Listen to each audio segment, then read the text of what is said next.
Bagian 2. Pak Ahmad kenapa Pak? Tanya Rudi. Jadi gini Dik. Pak Harjo mulai bercerita.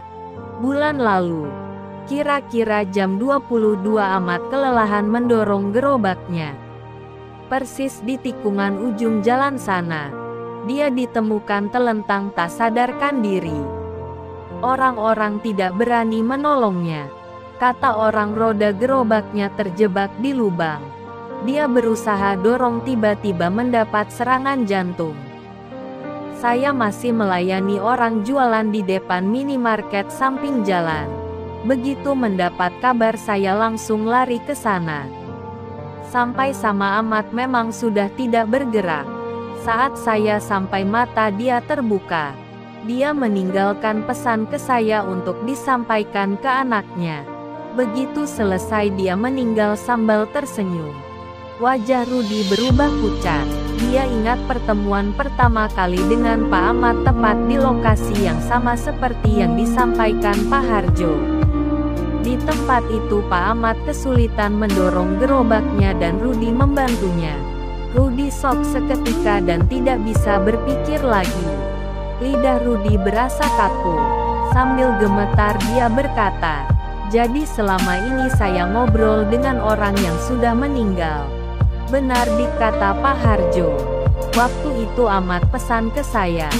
Dia menitipkan tabungan untuk anaknya menikah. Tabungan itu ada di kotak di bawah tempat tidur. Dan dipendam di bawah ubin. Semenjak Ahmad meninggal saya susah bertemu anaknya. Tidak pernah bertemu setiap saya ke rumah dia. Saya bingung bagaimana menyampaikan. Sementara dia sudah mau menikah. Rudi masih kacau pikirannya memikirkan semua hal itu. Rudi bertanya, rumah Pak Ahmad di mana Pak? Siapa tahu saya bisa sampaikan ke anaknya. Rumah Ahmad ada di belakang minimarket samping jalan. Rumahnya warna coklat. Loh itu kan di belakang tempat kerja saya. Minimarket itu tempat saya kerja Pak. Odik Rudi kerja di situ. Kebetulan sekali. Nanti kalau Bapak belum bisa bertemu, Bapak titip pesan ini ya disampaikan ke anak Ahmad. Baik Pak, jawab Rudi. Sudah Dik saya mau pulang dulu. Sudah menjelang pukul 1 pamit Pak Harjo. Baik Pak hati-hati di jalan kata Rudi. Pak Harjo mendorong gerobaknya yang sudah kosong untuk pulang. Rudi masih terdiam dan bengong di tempat itu. Di seberang jalan ada penjual pecel lele. Sudah sepi pengunjung.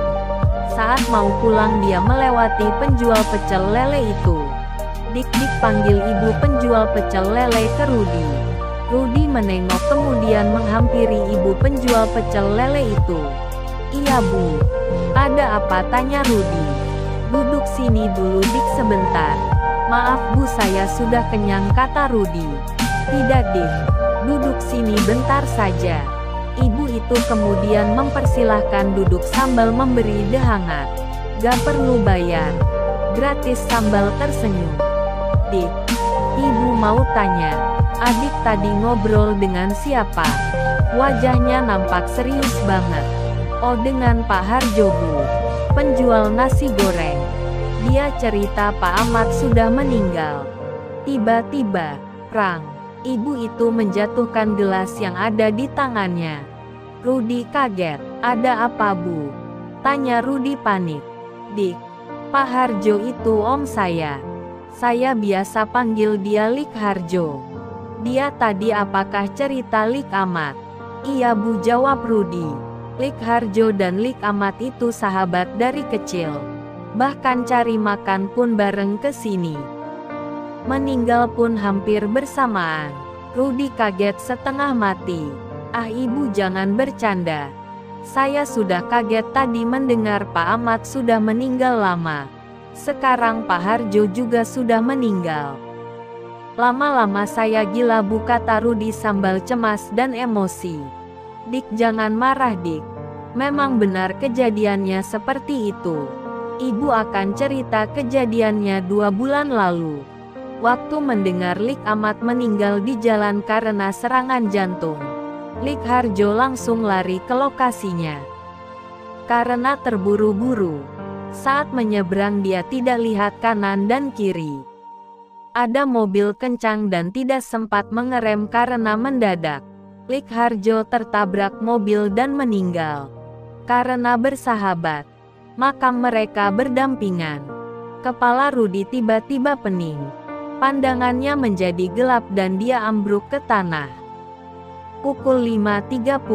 Dik bangun Dik. Bangun. Rudi membuka matanya. Terlihat beberapa orang mengerumuni dia. Rudi terduduk dan bingung melihat kiri dan kanan. Dia tidak melihat warung pecel lele tempat semalam dia duduk dan ngobrol dengan ibu penjual. Dik, kenapa adik tidur di sini? Tanya seorang bapak berambut putih.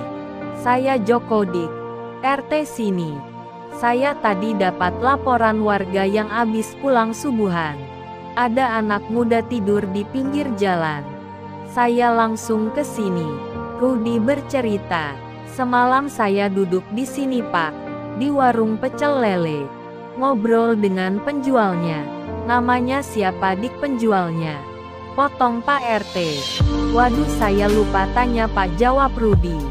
Ya udah yuk kita duduk di gardu sana, ajak Pak RT. Jo ambilin air putih, suruh Pak RT ke anaknya. Mereka kemudian duduk di gardu. Rudi minum seteguk air mineral kemasan. Coba Dik, ceritakan kejadian semalam, kata Pak RT. Rudi kemudian bercerita dari dia ngobrol dengan Pak Harjo hingga penjual pecel lele. Jadi gini Dik, penjual pecel lele itu namanya Narsi. Benar ponakan Pak Harjo. Benar Pak Ahmad dan Pak Harjo sudah meninggal. Begitu juga Narsi. Duar, kepala Rudi serasa dipukul balok kayu. Kejadian apa lagi ini? Normal dengan 3 orang yang sudah meninggal. Jadi gini dikata Pak RT, memang Pak Ahmad dan Pak Harjo meninggalnya hampir bersamaan.